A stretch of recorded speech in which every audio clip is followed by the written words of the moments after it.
Baik, bismillahirrahmanirrahim. Alhamdulillahirabbil alamin wassalatu wassalamu alal mab'uutsi rahmatan lil alamin nabiyyina Muhammadin wa ala alihi wa sahbihi wa man tabi'ahum bi ihsanin ila yaumiddin, amma ba'd. Baik, alhamdulillah kita masih melanjutkan pelajaran kita masih dalam membaca kitab Qawaidul Usul wa Ma'aqidul Fusul karya Al-Imam Al-Allamah Abdul Mu'min ibn Abdul Haq Al-Baghdadi Al-Hambali rahimahullahu ta'ala. Maqala rahimahullahu ta'ala. Iqra. Siapa qari kemarin? Pak Alas dendam. Baik, tunjuk. Bismillah. Bismillahirrahmanirrahim. Alhamdulillah, wassalatu wassalamu ala Rasulillah wa ala alihi wa sahbihi wa man tabi'ahum bi ihsan ila yaumil amma ba'd. Qala al-mu'allif rahimahullah, al-mubah wa mubahun wal jaiz wal halal bi ma'nahu wa huwa ma la yata'allaqu bi fi'lihi aw tarkihi thawabun wa la iqam. Wa qad ikhtalafa fi hukm al-a'yan al-munfasal biha qabla asy-syar'. قبل الشرع فعند الاعتقاد والتميمي الإباحة كأبي حنيفة، فلذلك أنكر بعض المعتزلة شرعية، وإن القاضي وابن حالف وبعض المعتزلة الحظر، وتوقف الخرزي والأكثرون الخرزي أيوة. والأكثرون. Baik, sampai di situ insyaallah taala. Tsumma qala rahimahullahu taala wa mubahun. Ini hukum yang keberapa? Kelima dan yang terakhir dari aqsam al-ahkam asy-syar'iyyah at-taklifiyah, dari hukum-hukum syar'i taklifiyah. Al-mubah wal jaiz wal halalu bimaknah. Juga kadang dinamakan dengan nama yang lain. Kadang dinamakan jaiz dan kadang dinamakan halal. Wa huwa, sekarang ta'rifnya, definisinya. Ma la yata'allaqu bi fi'lihi aw tarkihi thawabun wala iqab. Dia adalah suatu amalan, suatu perbuatan yang sama sekali tidak berkaitan dengan pahala bagi siapa yang melakukannya, dan juga sama sekali tidak berkaitan dengan dosa bagi siapa yang meninggalkannya. Masya Allah, sama dengan sebelum-sebelumnya. Dari ta'arif al-ahkam asy-syar'iyyah at-taklifiyah, dari definisi hukum-hukum syar'iyyah taklifiyah yang sebelumnya, beliau juga membawakan dengan apa? Hukum dan asar serta pengaruhnya. Yang ini telah dikomentari oleh para ulama, yang seharusnya lebih aula atau lebih utama beliau bawakan dengan hakikatnya. Sekarang, apa hakikat dari mubah? Seperti yang diucapkan oleh Syekh Shalih bin Utsaimin rahimahullah dalam risalahnya Al-Usul min Usul, bahwa al-mubah ma la yata'allaqu bihi amrun wala nahyun li dzatihi. Ini adalah perbuatan yang sama sekali tidak berkaitan dengan perintah ataupun larangan li dzatihi, dan sudah lewat apa maknanya. Dan bagi siapa yang menginginkan tambahan penjelasan, kembali ke kitabnya. Kita fokus kepada apa yang beliau katakan. Mubah, kata beliau, dia adalah suatu amalan yang sama sekali tidak berkaitan dengan pahala bagi siapa yang melakukannya, dan tidak pula dengan dosa bagi siapa yang meninggalkannya. Hanya saja perhatikan, ini kembali diqaid lidzatihi, karena kadang amr atau mubah keluar dari zatnya, keluar dari asal peletakannya, yaitu ibahah, menjadi apa? Ya, kadang menjadi wajib, kadang menjadi haram, kadang menjadi sunnah, kadang menjadi makruh. Kapan itu? Ketika dia menjadi wasilah kepada salah satu dari apa yang telah kita sebutkan tadi. Karena kaidahnya apa yang selalu kita sebutkan?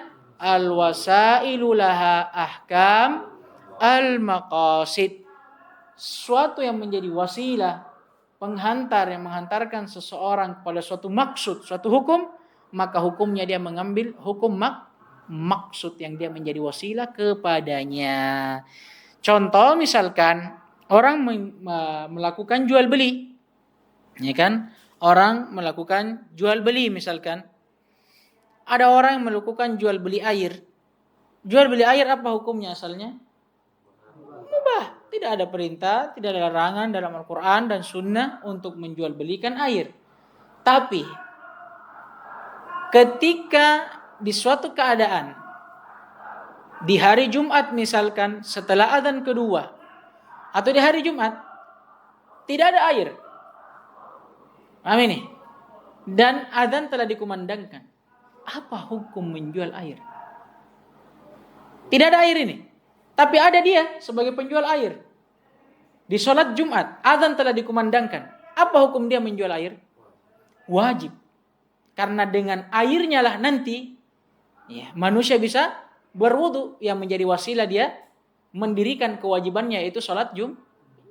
Paham tidak ini? Yang kedua contoh. Menjual beli pisau. Benda tajam. Paham ini? Tapi dia jual kepada seseorang pembunuh misalkan. Jual beli pisau ini apa hukumnya asalnya? Mubah. Tidak ada larangannya. Karena kadang orang juga pakai pisau untuk potong-potong barang dapur. Tapi kalau dia jual kepada seorang pembunuh misalkan, apa hukumnya? Haram. Paham ini? Dan begitulah semisalnya. Taib. Kemudian kata beliau wa qad ikhtulifa. Bisa dibaca talafa kalau ada failnya, dimustatirkan. Ini al-ulama bisa dibaca ikhtulifa dan ini yang lebih nampak. Wa qad ikhtulifa fi hukmil a'yanil muntafa'i biha qabla syara'. Dan diperselisihkan atau para ulama berselisih pada hukum a'yan ay adzawat. Pada zat-zat, benda-benda, sesuatu yang diambil manfaat darinya sebelum turunnya syariat. Maksudnya apa? Beliau ingin mengatakan para ulama berselisih pada sesuatu atau apapun itu yang tidak datang hukumnya dalam syariat. Paham ini? Para ulama berselisih dalam hal ini. Fa inda Abil Khattab wa Tamimi al-ibahah. Di sisi Abul Khattab dan At-Tamimi rahimahumullah hukumnya mubah. Ka Abi Hanifah.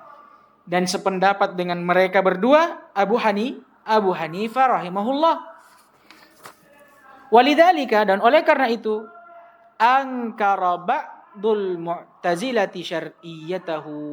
Sebagian orang-orang Mu'tazilah mengingkari akan masuknya dia dalam hukum syar'i. Kenapa? Ya karena para ulama termasuk Al-Khattabi tadi dan At-Tamimi juga Abu Hanifah mengatakan itu mubah. Ya, kalau begitu, sebagian orang-orang Mu'tazilah mengingkari syar'iyahnya, mengingkari bahwa dia masuk dalam hukum syar'i. Kenapa? Karena asalnya ibaha, tidak ada hukum di dalamnya. Ini menurut sebagian orang-orang Mu'tazilah. Dan begitu pula Al-Qadhi dan Ibn Hamid dan sebagian Mu'tazilah. Adapun sebagian Mu'tazilah yang lainnya, mereka berpendapat lain, yaitu mereka berpendapat akan haramnya. Adapun Al-Khirazi wal aktsarun dan kebanyakan dari para ulama, mereka tawakuf. Taib. Ini telah berlalu pembahasan tentang apa hukum asal dari setiap sesuatu. Nah, ini yang tidak ada dalilnya. Ini sudah lewat di mana? Al-Waraqat. Di situ dibagi menjadi berapa pendapat? 3. Yang pertama, ada yang mengatakan apa? Haram. Kenapa? Mereka mengatakan bahwa sesuatu itu, apapun yang ada di muka bumi ini, segala sesuatu ini, itu kan yang berhak untuk menetapkan boleh atau tidaknya kita mengambil manfaat darinya siapa? Allah. Kenapa? Karena mereka berdalil semua sesuatu ini adalah kepemilikan Allah. Dan tidak boleh seseorang mengambil manfaat dari sesuatu yang bukan miliknya sebelum meminta izin. Begitu pula alam semesta ini, karena ini adalah milik Allah, tidak boleh bagi kita mengambil manfaat darinya kecuali ada izin dari Allah Subhanahu wa ta'ala. Makanya kata mereka asal dari segala sesuatu haram sampai ada dalil yang membolehkannya, seperti ahallallahal bai'a wa harrama riba. Paham ini? Dan semisal dengannya. Itu pendapat yang pertama. Pendapat yang kedua, apa yang dikatakan oleh Sahibul Warakat? Apa? Tawakuf. Paham ini? Tawakuf. Kenapa mereka bilang tawakuf? Kenapa?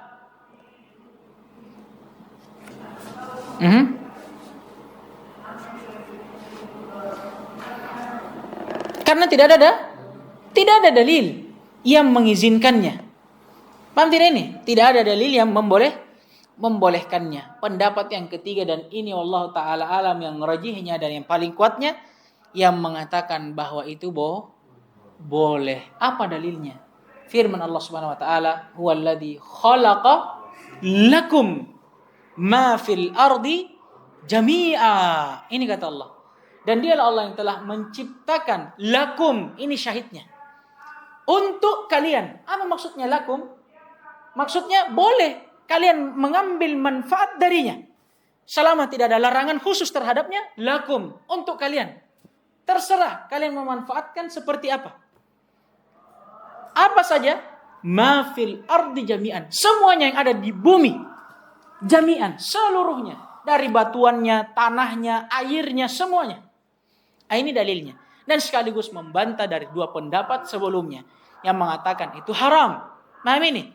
Dan mengatakan itu tawakuf. Kenapa? Karena mengatakan tawakuf, mereka mengatakan tidak dalil. Ini dalilnya.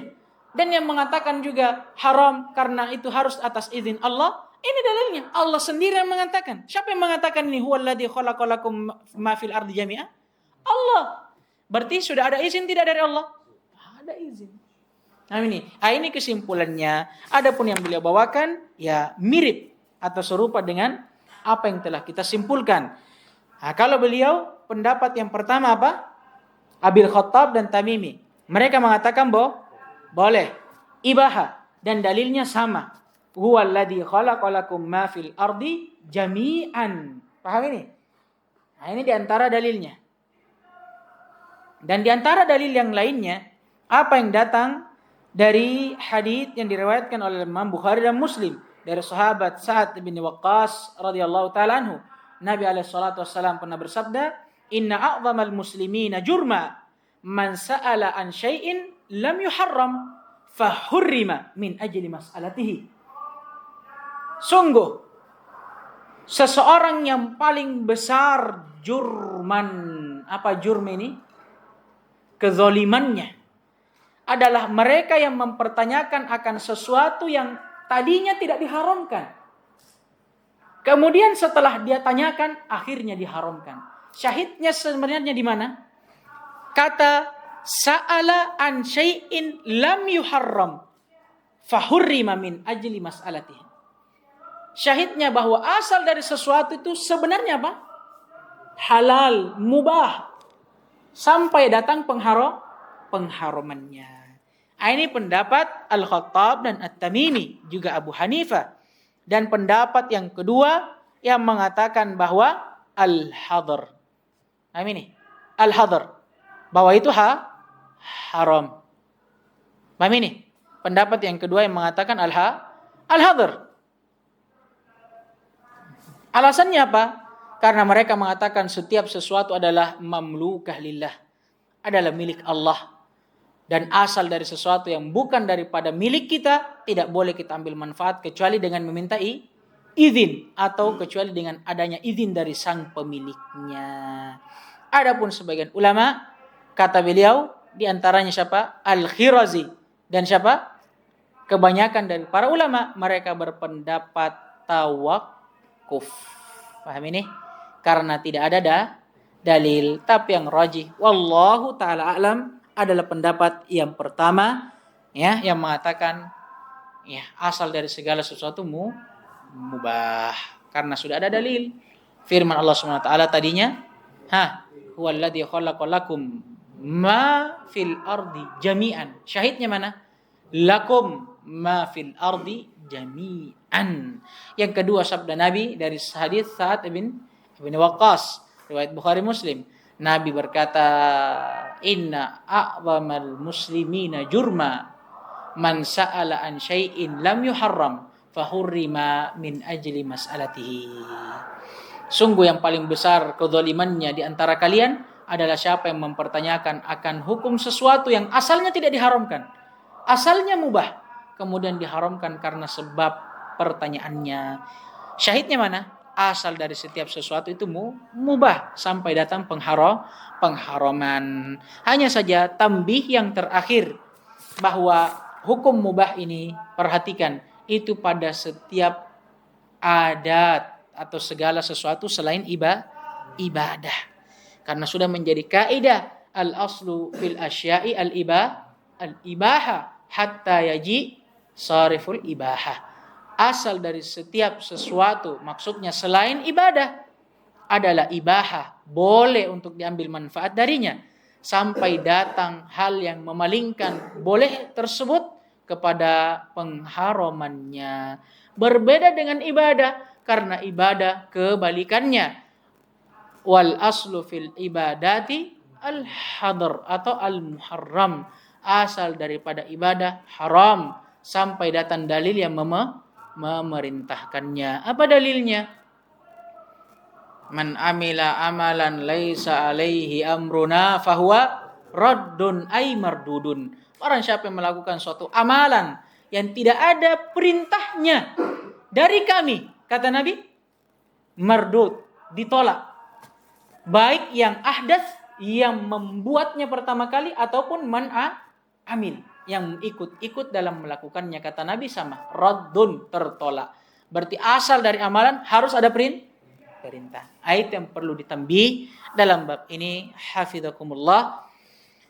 Taib. Alhamdulillah, bahwa asal dari sesuatu yang bisa diambil manfaatnya, yang dihukumi akan bolehnya dan mubahnya, itu sesuatu yang asalnya memang boleh diambil manfaatnya. Ini perhatikan. Nah, ini perlu ditambih juga. Karena para ulama membagi sesuatu yang boleh diambil manfaat darinya itu menjadi 3. Ini faedah disebutkan oleh Syekh Abdullah Fauzan dalam syarahnya terhadap Qawaidul Usul wa Ma'aqidul Fusul, Taisir al-Wusul. Kata beliau, sesuatu yang bisa diambil manfaat darinya terbagi menjadi 3. Yang pertama, ma fihi dararun mahad. Sesuatu yang padanya terdapat doror, bahaya, keburukan, mahad, murni. Tidak ada kebaikan di dalamnya. Seperti apa? Memakan sesuatu yang beracun dan bisa membunuh. Maka ini tidak masuk dalam hukum asal setiap sesuatu mubah. Yang kedua, ma fihi darar min jihah wa naf'in min jihah. Ada sesuatu yang di satu sisi dia punya manfaat, tapi dari sisi yang lainnya dia berbahaya. Wa dararu arjah au musawin. Tapi keburukannya itu lebih banyak daripada kebaikannya, atau sama, 50-50. Ini juga tidak masuk dalam kaidah. Kenapa? Ini tidak masuk dalam kaidah. Ya. Adapun yang pertama, dalilnya saya lupa. Dalilnya adalah firman Allah Subhanahu wa taala, wala tulqu biaidikum ila tahluka. Dan juga firman Allah Subhanahu wa taala, wala taqtulu anfusakum. Adapun yang kedua, dalilnya adalah sabda Nabi alaihi salatu wassalam, la darara wala dirar. Dan juga firman Allah Subhanahu wa taala, wa yas'alunaka 'anil khamri wal maisir qul fihima itsmun kabirun wa manafi'un linnas walakin itsmuhuma akbar min naf'ihima. Ini dalilnya, al-ayah sampai akhir ayat menunjukkan akan haramnya sesuatu yang punya manfaat dan punya mudarat, tapi mudaratnya lebih besar daripada manfaatnya. Apakah boleh? Tidak masuk dalam kaidah apa? Mubahnya asal dari setiap sesuatu. Tidak masuk. Yang masuk yang mana? Yang ketiga, yaitu ma fi inaf'un mahad wala darara fihi asla. Sesuatu yang padanya terdapat manfaat murni dan tidak ada doror atau bahaya serta keburukan di dalamnya. Adapun fihi doror lakinnahu khafif. Kalaupun memang ada bahayanya, mudaratnya, tapi lebih ringan daripada dan lebih sedikit daripada manfaatnya. Ini yang masuk dalam apa? Kaidah al-aslu fil asya'i al-ibahah. Paham ini? Makanya kalau ada masalah-masalah di zaman sekarang ini, ya, contoh misalkan masalah tadkhin, rokok, mereka mengatakan apa? Al-aslu fil asya'i al-ibahah. Asal dari segala sesuatu itu mubah, boleh. Kenapa? Tidak ada dalilnya. Paham ini? Dia berdalil dengan apa? Wa huwal ladzi khalaqalakum ma fil ardi jami'an. Tapi ingat, tidak semuanya. Karena di sana ada dalil yang mengkhususkan sesuatu yang pertama membahayakan, tidak ada manfaatnya. Yang dikhususkan dalam ayat, wala tulqu biaidikum ila tahluka wala taqtulu anfusakum. Dan juga dikhususkan sesuatu yang walaupun ada manfaatnya, tapi lebih besar mudaratnya. Paham tidak ini? Makanya tidak boleh. Ini yang perlu diperhatikan juga. Tidak sembarang orang bilang al-aslu fil asya'i al-ibahah. Kalau begitu semua mubah karena tidak ada dalilnya. Narkoba semua mubah. Mau ganja, sabu-sabu semua mubah. Paham ini? Karena apa? Dalilnya tadi asal dari setiap sesuatu mubah. Tidak seperti itu, saudara. Pelan-pelan. Dilihat dulu apa yang masuk dalam kriteria mubah ini. Ternyata yang masuk yang memang punya manfaat dan tidak ada doror di dalamnya. Andai kata memang ada dorornya, tapi tidak sebanyak manfaatnya. Ada yang bertanya, kenapa antum kecualikan yang lain? Ya ada dalilnya, saudara. Untuk sesuatu yang memang membahayakan kita atau bahkan membunuh kita, tidak ada manfaatnya sama sekali. Apa kata Allah? Wala tulqu biaidikum ila tahluka wala taqtulu anfusakum. Dan untuk sesuatu yang ada manfaatnya tapi lebih besar mudaratnya, kata Nabi apa? La darar wala didarar. Dan Allah telah haramkan dalam ayat khamr dan maisir. Itu jelas sekali itu. Apa ayat khamr dan maisir itu? Lengkapnya.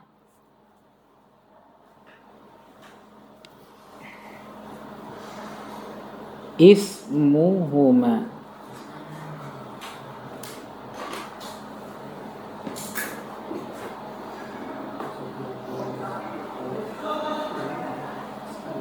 Ada dalam ayat yang lainnya pengharumannya yang tentang innal khamra wal maisir min amali syaitan fajtanibuh.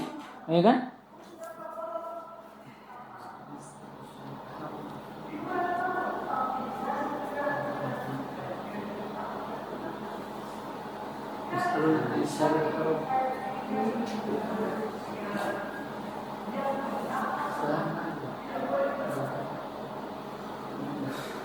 Ayat dia.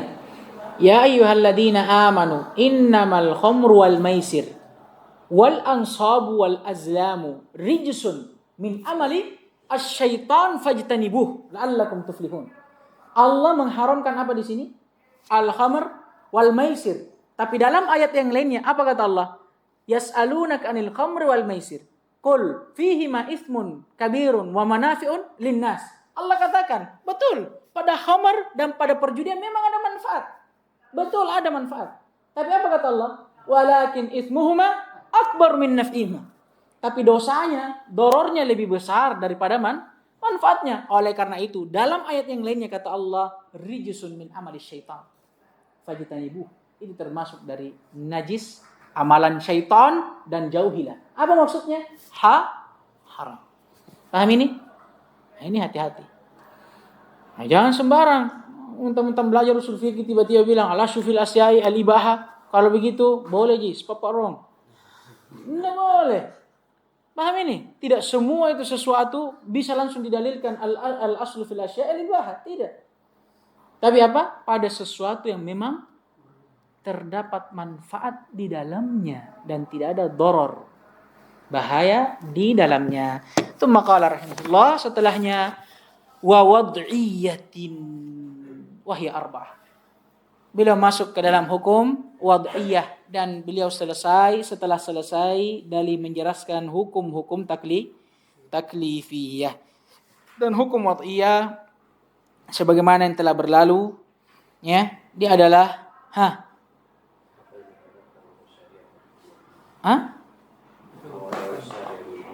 Aywa.